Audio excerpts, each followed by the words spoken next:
Greetings in the name of the Most High Yahuwah and his Son Yahusha to the 12 tribes that are scattered abroad.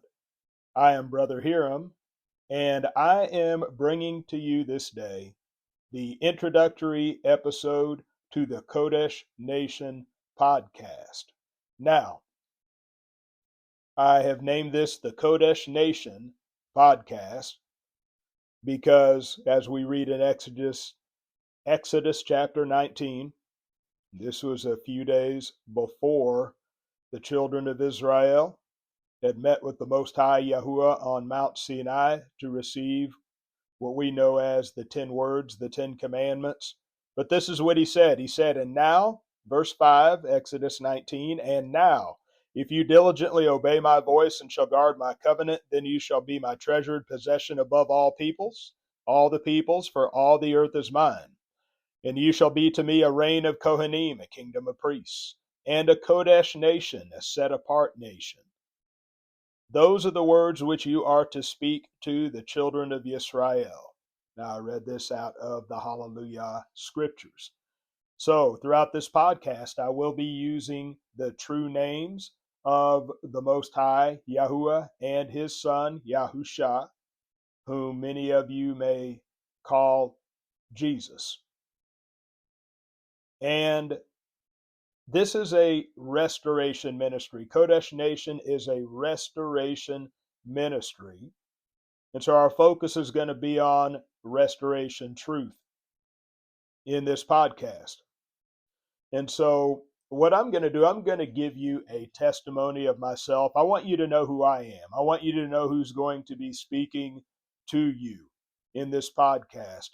I am Brother Hiram. I have been a believer in the Most High Yahuwah and his Son Yahusha for 33 years. I have been in ministry for 30 of those years, the ministry of the Word as a teacher of the Word. And concerning my testimony of restoration truth, I took my first steps into restoration truth. And what I mean by restoration truth, I mean that once you come to Yah and you're in the churches, you're in the regular church system, and you feel his leading to come up higher, because Yahusha said that if you continue in my word, then are you my disciples indeed, and you shall know the truth, and the truth shall make you free. And so there are those of us that have continued in his word, and that has caused us to come into conflict with the traditional church system. And so we have made our journey out of the traditional Christian church system and into restoration truth. And so I took my first steps into restoration truth about 30 years ago when I stopped keeping the pagan holidays, specifically Christmas and Easter. Now, I was in a charismatic ministry at this time, and I was the only one who had taken this step. So everybody else was doing it. But I had heard through radio preaching that these things were pagan. I studied into it. I saw that it was true. And so I stopped keeping the holidays about 30 years ago. Soon after that, I started keeping the seventh-day Sabbath, the Shabbat, and the clean food laws to the best of my understanding at that time, because my understanding has grown since then. And I'll get into that more in later episodes of this podcast. But I started pursuing a Torah observant walk in 2001. Now, the difference is this. Now, you have many out there that are seeking to keep the commandments of the Most High. They have what I would call the basic package. They don't keep the pagan holidays. They keep the Sabbath and the clean foods to the best of their understanding. But they don't have the understanding that they need to walk in the fullness of the Torah to the best of their understanding. So some look at that and they say, well, that's too Jewish. And so they don't go any further than the basic package that I just mentioned. But I desired to go further, and I continued in Yah's word. And so in 2001, that I would say that is the point where I started pursuing a Torah observant walk, where not just keeping the Shabbat, but memorializing the festival days and things of that nature. There are other commandments in the Torah that I had pursued as well, just not marring the corners of my beard and, wearing the tassels, the ribbon of blue, uh, that I may look upon them and remember to keep the commandments of the Most High Yah. But in 2010, I came into an Israelite truth understanding. Now, what I mean by that is this, that when I say Israelite truth, the truth of who the true children of Israel are. And so I have come to understand that the true children of Israel are the so-called black, so-called colored, so-called Negroes, so-called African Americans, of which I am. And actually, I was presented this truth in 2001, but I rejected it because I thought it was too radical. Most of the people I was fellowshipping with at that time were Caucasians. And I thought it was uh, uh, too much of a black militant thing, and I didn't have a true understanding of it. That's just the feel that I had got from it because it was presented to me by two pretty radical groups. One of them was the Yahweh Ben Yahweh group. The other was the Rastafarians. And so this was 2001. I rejected it when it was presented to me, but in 2010, it was presented to me again. There was an elder sister whom me and my wife both knew and trusted. And so she sent us a DVD that talked about Israelite truth. We watched it and it was very interesting. So we watched it over and over and we prayed, we fasted, we sought the Most High, and we told the Most High, we don't want to be involved in anything erroneous or cultic. We want the truth. And as we sought him, he revealed this truth to us in 2010. Now, also in 2010, I came into the understanding of the true Sabbath day in 2010. Now, the Sabbath day, as most truth seekers, most restoration truthers keep it, is the seventh day of the Roman week, and it is perpetual. That is how most people observe it. But the true understanding of the Shabbat is that the Most High gave us the lights in the firmament of the Shamayim, the heavens, and that determines his true calendar. And the moon is what determines his appointments, his set apart appointment days. And so the Sabbath is listed as one of them. It's listed as the first of them in Leviticus chapter 23, as well as the rest of the annual festival days. And so we believe that the Sabbath is counted from each new moon. So when there is a beginning of months, a turn of the month, then that resets the count to the true Sabbath day. So that is who I am. That's just a brief background of where I'm coming from. But I want you to know the mission of this podcast. Now, my mission in this podcast, the Qodesh Nation Podcast, is to be a repairer of the breach and a restorer of paths to dwell in. You can find that in Isaiah 61 where it talks about that. And so I want to focus in this podcast on getting back to walking in the footsteps of Yahusha and the emissaries or apostles and building on the solid rock of the teachings of Yahusha.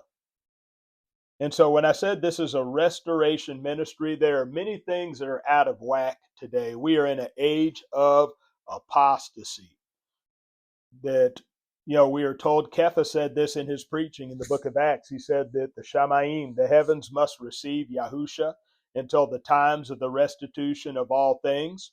And that word restitution means restoration.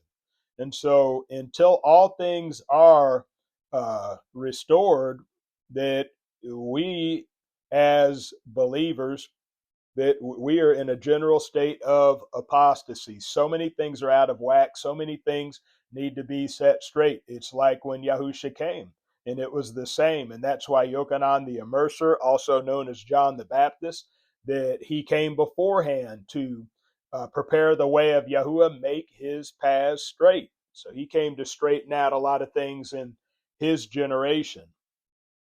And so, praise Yahuwah.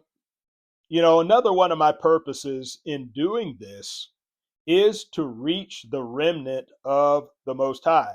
Because, of course, when you run a tight ship like this, and when you believe in restoration truth and stand for it, you're not going to have a whole lot of fellowship. Narrow's the way that leads to life. Few there be that find it. Many are called. Few are chosen. Praise Yahuwah. And so I want to use this podcast as a mechanism to reach the true remnant, because it's going to draw people.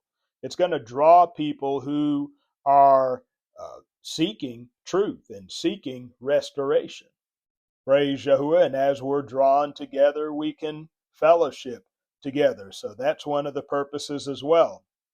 One thing I want to mention about restoration truth is, when we read through the Hebrew scriptures and we read about times when the southern kingdom and how they would come back to the Most High, they would come back to a true worship of the Most High. We see it in Hezekiah's day. We see it in Jehoshaphat, in his time. See it in Josiah's time, Josiah. But a lot of times when we see the nation of Israel come back to the Most High, a statement is made within it, and it says that the high places, even though they came back to the Most High, the high places were not taken down. So there are some high places. These are places of idol worship that would remain even though they would return to the Most High. Now, the only king who I know of that removed the high places was Yoshiyahu, or Josiah. And so he removed the high places, not just in the southern kingdom, but went up into the northern kingdom and removed the high places from up there as well. And we're in the same situation in this modern time where we are seeking to come back to the Most High. We realize there is a restoration taking place, that there is truth, many truths to be restored. There is a way that is to be restored as well. That is the way, the true way of the Master Yahusha HaMashiach. But nonetheless, in our pursuit of restoration, the high places, we're finding that there are high places that are not being taken away. There are things that people tend to want to hang on to, things that are cultural, things that we've learned in our childhood, things that we've learned here in modern day Babylon, in the United States of America, Western culture, American culture, things we tend to want to hang on to. Now, of course, we see that in mass in the Christian churches, but I'm talking about amongst the so-called remnant, amongst those who say they are coming out of Babylon, they are coming into truth, and they don't want any of the error, the things of this world. But even amongst us, because I believe the Most High is calling a remnant out of the remnant, because there are those of us that have made those steps away from the standard church system, church establishment, but we're still hanging on to things that the Most High is not pleased with. And so, we want to press toward the mark where we are without spot or wrinkle or any such thing, but set apart and without blame. So I'm going to be dealing with some of these specific things in this podcast, just to pique your curiosity. I'm going to be dealing with things. I'm going to be getting deep in the paint. And so this is going to be a podcast that, it may hit you so hard you may want to stop listening to it. I'm going to be dealing with divorce and remarriage, the sin of divorce, remarriage, adultery. I'm going to be dealing with that. I'm going to be dealing with the lust of uncleanness, which is oral sex and anal sex. Going to be dealing with unclean sex acts. Going to be dealing with that. I'm going to be dealing with just things that we get into that have its roots, just have its roots in paganism and has its roots in whoredom. It's like a lot of our sisters, they like to wear those high heel shoes. That has its roots in whoredom. That high heel shoes were worn by whores in Italy, in the early days, those elevation shoes. And so they might not have necessarily been stilettos, but they were elevation shoes. The purpose of them was to prop them high above everybody else so that people could see that they were open for business. And so these have a very seedy past. They have no place in the set apart. But nonetheless, a lot of our sisters like to wear these elevation shoes and high heel shoes, which have their roots in whoredom and in paganism and have nothing to do with the set apart. A lot of our sisters like to wear makeup. Makeup has its roots in whoredom as well. Every time it's mentioned in the scriptures, it's negative. It's connected with whoredom. We never see set apart women wearing makeup in a state of righteousness. Let me say that, in a state of righteousness and in demonstrating righteousness. Let me say that. Praise Yahuwah. So we're going to be dealing with things like that. And I'm not just going to be picking on women. I'm going to be dealing with the men, just wanting to be worldly and go to the, go to the professional sports games or wear these professional sports jerseys and be like the world, and be worldly like that. And just men not wanting to control their lusts and wanting to use polygyny as an excuse for their lust, as an excuse to run a whorehouse in their ministries and have women coming in and out of them. I'm going to be dealing with these things. I'm going to be dealing with these specific things, brothers and sisters. Praise Yahuwah, that we have to be purged. There's a lot of things that we need to be purged of, brothers and sisters. Yahuwah is not pleased. He's not pleased with his people. Judgment must first begin in the house of Yah. But I do want to say one more thing before I close this out. I'm not just going to be going through a big laundry list of do's and don'ts. But I want to keep the focus on building on the solid rock, walking in the footsteps of Yahusha. Praise Yahuwah. I'll be given a lot of rebukes, but I'm not going to be given rebukes without a remedy. Praise Yahuwah, because rebukes and reproofs have to come with a remedy. I've heard it said before that the best way to expose a crooked rod is to lay a straight rod next to it. And so I'll be magnifying that straight rod. I'll be lifting up that straight rod. And so not just talking about things we shouldn't be doing, but things we should be doing and how we should be doing it. I desire to really bring this restoration truth into this next generation, because I sat up under the older generation of restoration ministers, and I am very thankful. I'm very thankful for the path that they laid down. I was taught by them. I sat under them. I served in their ministries. But nonetheless, there are improvements to be made. Praise Yahuwah. And there are improvements to be made because in the restoration truth movement of yesteryear, the 20th century restoration truth movement, there's a lot of compromise. There was compromise. Preachers, they were compromising with sin. Some of these preachers were divorced and remarried, and just they were doing things that were sin, and it was hindering the cause of truth. It was hindering their ministries. Yah couldn't move through them like he wanted to, because there was a lot of compromise. There was a lot of pride. There's a lot of pride, and because there was a lot of pride, there was a lot of division. That these men, by and large, they weren't humble. Praise Yah, because when you are preaching truths that pretty much nobody else is, it can go to your head. It could make you think you're better than everybody else. And I saw a lot of that in the restoration movement of yesteryear. Just saw a lot of pride. And because of that pride, people just couldn't get along. People couldn't forgive one another. People couldn't extend mercy and grace because folks were too proud. So I would like to see that improved upon.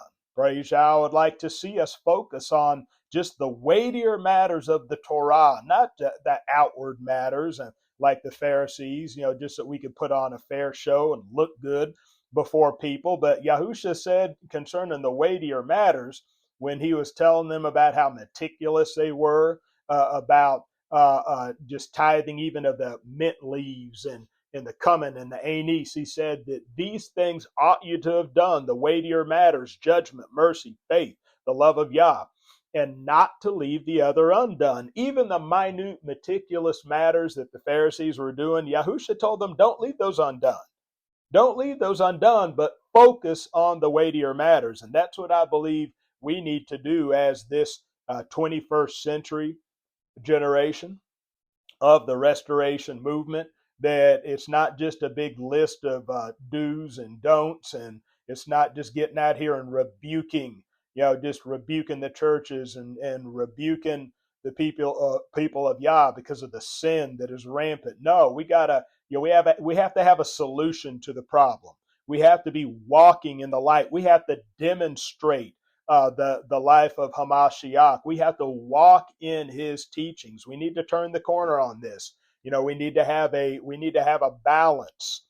Praise Yahuwah. And so these are improvements that I believe can be made to the restoration truth movement. Praise Yahuwah. And I believe that I am not alone. I believe there are going to be other restoration ministers that are going to be raised up. And I would like to, see us just take the baton from the older generation and bring this thing to the finish line. Praise Yahuwah, because it doesn't look like there's a whole lot of time left. I mean, I don't see how it can get worse. When I look at the United States of America, I look at the moral state, cultural state, I don't see how it can get worse. I believe that it's very possible that we could be the generation that is going to bring this thing home. Hallelujah. Praise Yahuwah. And so, like I said, I believe there are going to be others who the Most High is going to call to do this same type of work. Praise Yahuwah. And, another thing I want to mention is it's not just going to be about biblical truth, scriptural truth, but it's going to be about the power of the Ruach too, because the true believers are going to worship Yah in Ruach, in spirit and in truth. See, that's the problem with too much of these truth movements, is they focus so much on truth that they push the spirit out of it. In some of these truther groups, they even say that receiving the Ruach, receiving the spirit with tongues, that's of the devil. And that's a big problem. And there's no power in their ministries. There's no healing. There's no deliverance. There's no presence of Yah. Praise Yahuwah. But we want to encompass all of that. Praise Yah. We want to worship him in spirit and in truth. We want to deal with the spirit. We want to tell our brothers and sisters, you need to receive the spirit. You need to receive the Ruach. Praise Yahuwah, that your salvation experience is incomplete without receiving the Ruach HaKodesh. Praise Yahuwah, and receiving it like the emissaries received it, like the apostles received it. Not just saying, well, I think I received it, so you've received it. No. Praise Yahuwah. So we're going to deal with all of that. Praise Yah. And so that's why I'm bringing you this introductory episode. And I ask that you subscribe to this podcast. That way you'll be notified every time I come out with a new episode. Praise Yahuwah. I'm going to be putting out episodes regularly. I'm going to be putting out a lot of content. I've decided to do this podcast because I do have a YouTube channel. The YouTube channel is Brother Hiram, Hiram, Brother Hiram. And I have a lot of teachings on there, but I wanted to get a platform where I could just freestyle it, just get on here and just start bringing forth truth. And I don't have to be concerned about just having the video right, having the lighting right, having my PowerPoint presentation or keynote presentation right, and all of that. But no, if the Most High puts some truth on my heart, just get on here and put it out. Praise Yah. So I'm going to be putting out just a lot of content. And as I said, that if this is something that resonates with you, if this is something that you find that you're in agreement, you're fine, that you want to just continue to hear more of, I want to hear from you. I want to hear from you. I'm going to be giving out my email address every episode. My email address is QodeshNation@gmail.com. That's Qodesh Nation, QodeshNation, Qodesh Nation@gmail.com. I want to hear from you. I want to communicate with you. I want to know who else is out there that is pursuing restoration truth, that is coming out of Babylon, that is being perfected, that is a part of his remnant, that is striving to enter in at the straight gate, because many shall seek to enter in and they shall not be able. Praise Yahuwah. I want to hear from those of you that are sprinting to the finish line like I am. Praise Yahuwah. So I'm going to go ahead and bring this to a close. Once again, this is the Qodesh Nation podcast. And as I said before, if you want to communicate with me, email me. Email me, Brother Hiram, at QodeshNation@gmail.com. Qodesh Nation, QodeshNation@gmail.com. Praise Yahuwah. And so, until our next episode, to the true sheep that hear his voice, keep building upon the solid rock. Shalom.